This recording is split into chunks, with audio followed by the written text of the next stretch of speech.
G ಇದಾರಲ್ಲ ಅವರಿಗೆ ಈಗ ತಾನೇ ಹೇಳಿದ್ದೇನೆ, ಅವ್ರು ಹೋಗ್ತಾ ಇದ್ದಾರೆ ನಾಳೆ. Is visiting all those places, Belgaum, ಆಮೇಲೆ ಇದು ಗುಲ್ಬರ್ಗ, ಅಲ್ಲೆಲ್ಲ ಅವರೇ ಖುದ್ದಾಗಿ ಭೇಟಿ ಕೊಡ್ತಾ ಇದ್ದಾರೆ.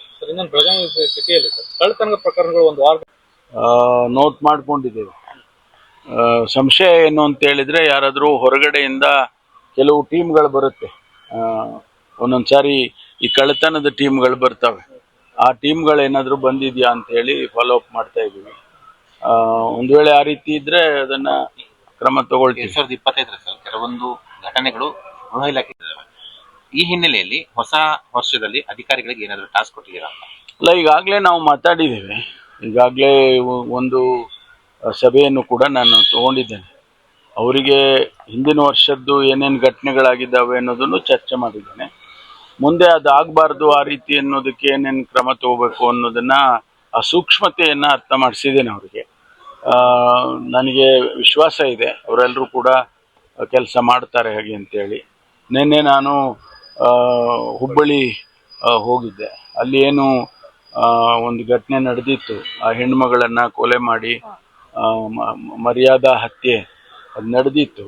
ಅದನ್ನೆಲ್ಲ ನೋಡಿಕೊಂಡು ಅವರಿಗೆ ಸಾಂತ್ವನ ಹೇಳಿ ಅವರಿಗೆ ಬಂದಿದ್ದೇನೆ. ಅವರ ಆ ಹುಡುಗನ ತಾಯಿ ಕೂಡ ಆಸ್ಪತ್ರೆಯಲ್ಲಿ ತುಂಬ ಸೀರಿಯಸ್ ಆಗಿತ್ತು, ಅಲ್ಲಿ ಹೋಗಿ ನೋಡಿದ್ದೇನೆ. ನಾವು ಆಧುನಿಕ ಪ್ರಪಂಚದಲ್ಲಿದ್ದೇವೆ, ಭಾರತ ವೇಗವಾಗಿ ಬೆಳೀತಾ ಇದೆ, ಸಮಾಜ ಕೂಡ ಬದಲಾಗಬೇಕು. ಈಗ ಜಾತಿ ವ್ಯವಸ್ಥೆ, ಜಾತಿ ವಿವಾಹಗಳು, ಅಂತರ್ಜಾತಿ ವಿವಾಹಗಳು, ನೂರಾರು ವರ್ಷಗಳ ಹಿಂದೆ ಬಸವಣ್ಣವರೇ ಅಂತರ್ಜಾತಿ ವಿವಾಹಗಳನ್ನು ಮಾಡಿದ್ರು.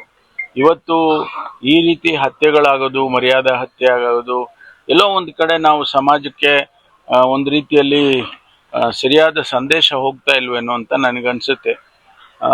ಮುಂದಿನ ದಿನಗಳಲ್ಲಿ ಆ ಕೆಲಸ ಕಾನೂನಿಗಿನ್ನ ಹೆಚ್ಚಾಗಿ ಜನಗಳಿಗೆ ಒಂದು ಅವೇರ್ನೆಸ್ ಕ್ರಿಯೇಟ್ ಮಾಡಬೇಕು. ಕೆಲವೊಂದು ಪ್ರಮುಖ ಪ್ರಕರಣಗಳಲ್ಲಿ ಸರ್ SIT ತನಿಖೆಗಳು ಬಾಕಿ ಇದ್ದಾವೆ, ಈ ವರ್ಷ ಮುಗಿಸ್ತೀವಿ. ಎಷ್ಟು ಸಾಧ್ಯ ಆಗುತ್ತೆ ಅವೆಲ್ಲವನ್ನು ಕೂಡ ಆದಷ್ಟು ಶೀಘ್ರವಾಗಿ ಮುಗಿಸ್ತೀವಿ. ಧರ್ಮಸ್ಥಳದ್ದಿರ್ಬೋದು ಅಥವಾ ಬೇರೆ ಬೇರೆ ಯಾವುದೇನೋ ನಾವು CID ಕೊಟ್ಟಿರ್ತಕ್ಕಂಥದ್ದು ಅದೆಲ್ಲವನ್ನು ಆದಷ್ಟು ಶೀಘ್ರವಾಗಿ ಮುಗಿಸ್ತೇವೆ. Thank you. ನಿಮಗೆಲ್ಲ ಒಳ್ಳೇದಾಗ್ಲಿ, ಶುಭವಾಗ್ಲಿ. ಮತ್ತಷ್ಟು ಸುದ್ದಿಗಳಿಗಾಗಿ ನೋಡ್ತಾ ಇರಿ ಪಬ್ಲಿಕ್ ನ್ಯೂಸ್ 24x7. ಇದು ಸತ್ಯದ ಧ್ವನಿ.